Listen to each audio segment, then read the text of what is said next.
Deals 1-2 to Alonso, and he drives one to deep left field, right down the line, headed toward the corner.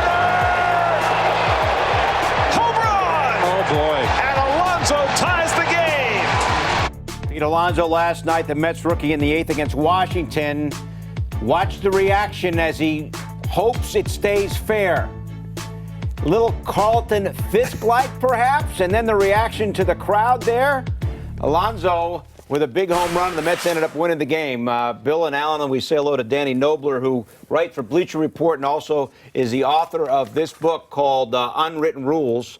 And we welcome Danny. Here's a shot of the book. We welcome Danny to the MSG 150. Thank you so much for being here. Did Alonso violate an unwritten rule? No unwritten rules violated there, and you're not going to see him. I would be shocked if the Nationals felt that he did, and if there was any kind of retaliation or anything. There was nothing there that called for anything, and I didn't hear anything said after the game. Yeah, but yet we think that a lot of times, and then what happens the next game, there's always something that goes on. It's what's happening in baseball right now is incredible. If you think about the fact that you see other sports, the NFL's allowing end zone dances now, and that's gotten crazy. In the NBA, you celebrate just about everything. Some guys celebrate before the three even goes in the NBA.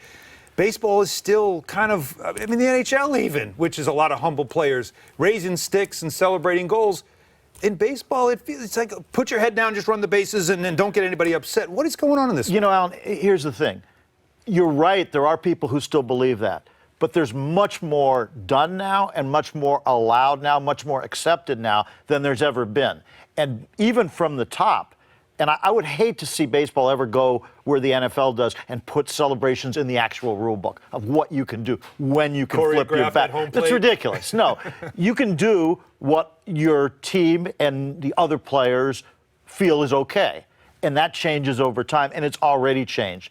The things Javier Baez does now, the things Odubel Herrera of the Phillies, the things you see every day with the Yankees and Mets, 20 years ago, there would have been a lot more trouble.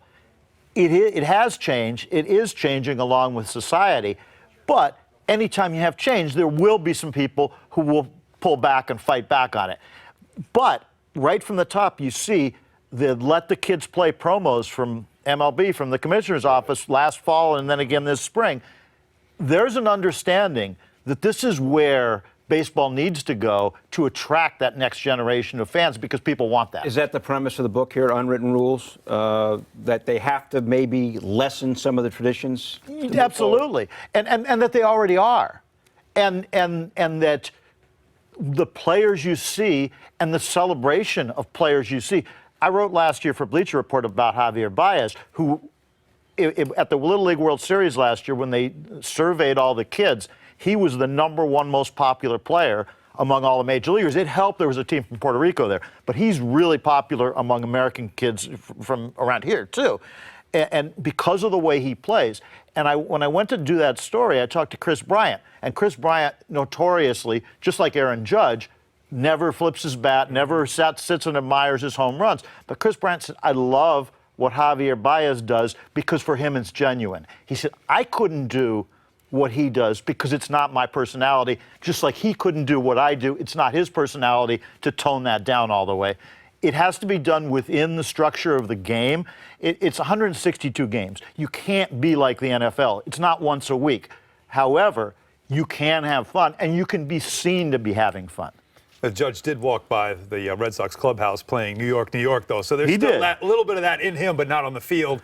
This conversation seems like it really grew into more of a national discussion about baseball after Jose Bautista flipped his bat. A famous, obviously, scene that ended up turning into something real ugly after the fact. There it is. And that is one of those sports moments of aggression, of celebration, whatever. And then here's Odor letting him have it a year later. But it really became a discussion after that because it felt like that was an emotional moment, an emotional reaction.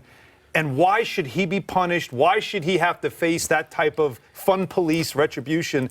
Mainly because he did something spectacular in a playoff game. I agree with you, Alan. I write about this in the book, and I talked to Jose Bautista when he was with the Mets last year. I talked about it, and there were two levels of pushback on what he did. And I don't really agree with either of them, But this is what you heard when you heard people justifying, and even players around the game, some of the older players, justifying what the Rangers did in retaliation. What you heard is, A, it was premeditated. I can't buy that.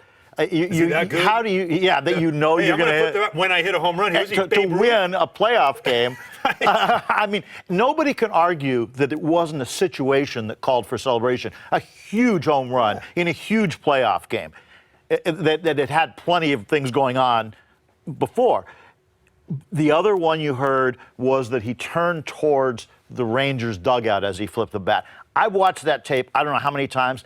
I don't see that. But when people talk about what's acceptable in bat flips, one of the things they talk about is make it about your team, not about your opponent.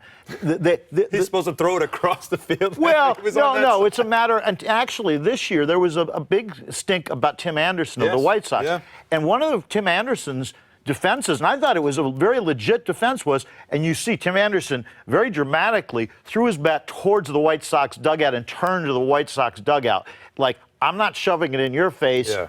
I'm celebrating what I did and that trying to get my team fired up about it. Now, I understand, and I think you can relate to in basketball, if you, or football too, if you beat someone on the field and then you turn around and put it in their face, you're going to have a lot of trouble. If you guys are getting along really well. We got to go to break. Okay. I'm so sorry. Yeah, well, look. You asked a 48-second question that kind of threw the thing off the rails. Have fun in sports.